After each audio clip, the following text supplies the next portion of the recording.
We spent a year raising aspirations among the women that we work with, who are typically migrant women, usually mums, often of a lot of children, sometimes with low levels of English, facing lots of barriers including self-esteem and low levels of aspiration for themselves and their children. So we've always tried to get women out and about. As a first step organisation, we've found it historically quite difficult to get women to go and look at other colleges, other places that they might access services. And on this project we took the approach of having people come in and visit the women, talk to the women about their job, talk to the women about the organisation that they work for and what they can benefit from there. And then we would follow that up with a visit to the organisation as well, to see what was on offer, and also to see in some cases behind the scenes. So we were behind the scenes at University of East London, finding out what goes on, what jobs do people have in the university apart from lecturer, what jobs go on in other local organisations similar to HEBA, all the finance and admin jobs that people didn't know about. We had an anthropology student come in and talk about what that means, which was quite bewildering for some of the women at first, but then we discussed mothers-in-law and how you move from your family home to another home and the culture's different and you have to learn a new culture and how anthropology relates to that.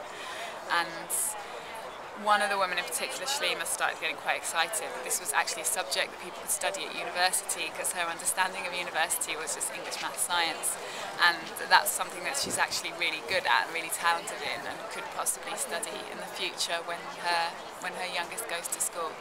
So we've had a lot of women talking about university as a possibility in the future now, whereas previously it was a missed opportunity in their past. And we've had women thinking about different kinds of jobs, talking about different kinds of jobs.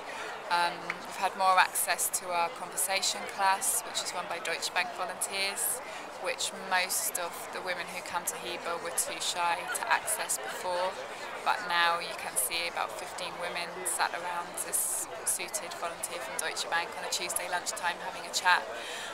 It's just a general uplift in the centre of what people think is possible and the way that they see themselves.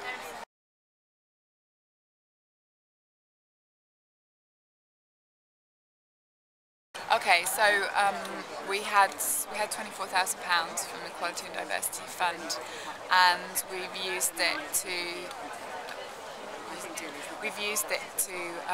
pay the tutors who are delivering the workshops, to pay a couple of our partnership organisations that have gone the extra mile. We've had a lot of in-kind help from other organisations, but our two local partner organisations went the extra mile really in showing us around their organisation and really helping the women get to grips with it. It's been great having the money to be able to do that, because we've been able to make change at HEBA that we've been wanting to make for a long time, but we never had the money, the resources to actually make that push to really change the way that women come into HEBA and the experience that they expect to have there.